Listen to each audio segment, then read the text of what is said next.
Dans cette vidéo, vous allez découvrir l'application Photo de votre iPad.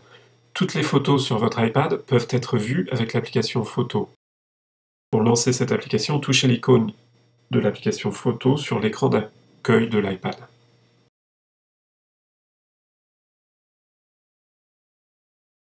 À l'ouverture de l'application, vous arrivez sur la pellicule de l'iPad. Celle-ci contient toutes les photos et vidéos synchronisées ou capturées sur l'iPad.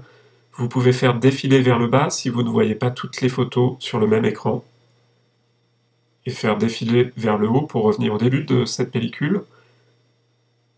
Pour voir une photo en plein écran, vous pouvez toucher ou pincer la photo.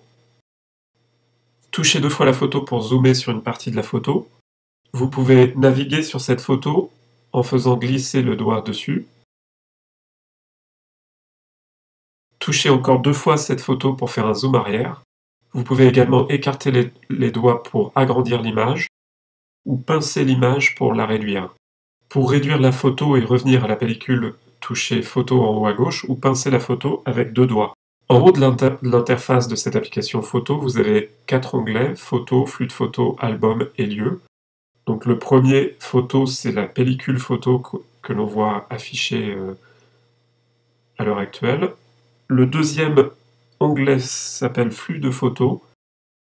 Le flux de photos centralise toutes les photos sur votre compte iCloud. L'ensemble des photos capturées avec des appareils iOS sont à disposition dans le flux de photos.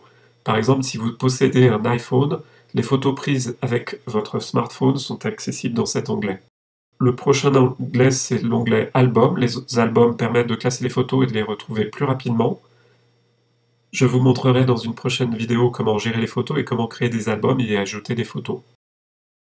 L'onglet Lieux affiche les photos capturées par l'iPad sur une carte. Donc en touchant cette icône sur la carte, vous voyez la photo prise à cet endroit. C'est un moyen de retrouver plus rapidement ces photos de vacances sans passer par les albums ou la pellicule. Voilà pour ces 4 onglets. Ensuite, en haut à droite, il y a 2 boutons, diaporama et modifier. Si vous touchez le bouton diaporama, vous voyez un petit menu avec les options pour lancer le diaporama. Vous pouvez sélectionner le style pour les transitions entre les photos. Par défaut, c'est fondu. Et vous pouvez choisir d'activer la musique pour le diaporama et toucher démarrer le diaporama pour démarrer le diaporama.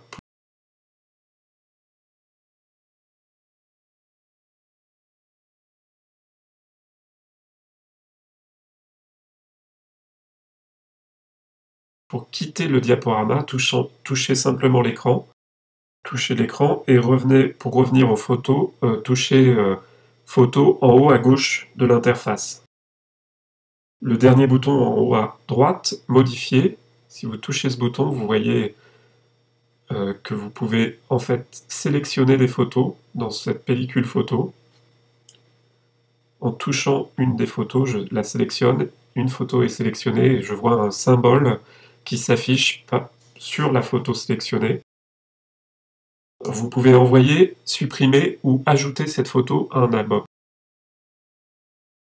Si vous touchez Envoyer en haut à gauche, un menu s'affiche avec des options pour envoyer la photo par courrier électronique ou l'envoyer sur un flux de photos, la partager sur Twitter, Facebook ou l'assigner cette photo à un contact sur votre iPad. Vous pouvez également imprimer la photo, la copier ou l'utiliser en fond d'écran.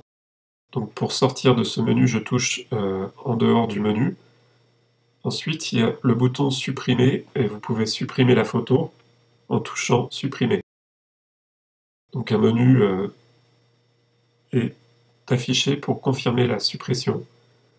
Et de cette façon, je peux supprimer les photos capturées avec l'iPad. Je touche encore Modifier en haut à droite. Si je sélectionne une photo et que le bouton Supprimer ici n'est pas accessible, je touche Supprimer, je ne peux pas supprimer cette photo. En fait, la photo a été synchronisée à partir d'un ordinateur et elle n'est pas capturée avec l'iPad, donc je ne peux pas supprimer cette photo. Si je sélectionne une photo que j'ai capturée avec l'iPad, je peux supprimer cette photo, et quand je touche Supprimer, je vois que je peux supprimer cette photo. Si je touche encore Modifier, et je sélectionne une photo, le bouton Ajouter à permet d'ajouter la photo à un album existant ou de l'ajouter à un nouvel album. Donc, touchez Ajouter à pour ajouter la photo à un album existant ou l'ajouter à un nouvel album.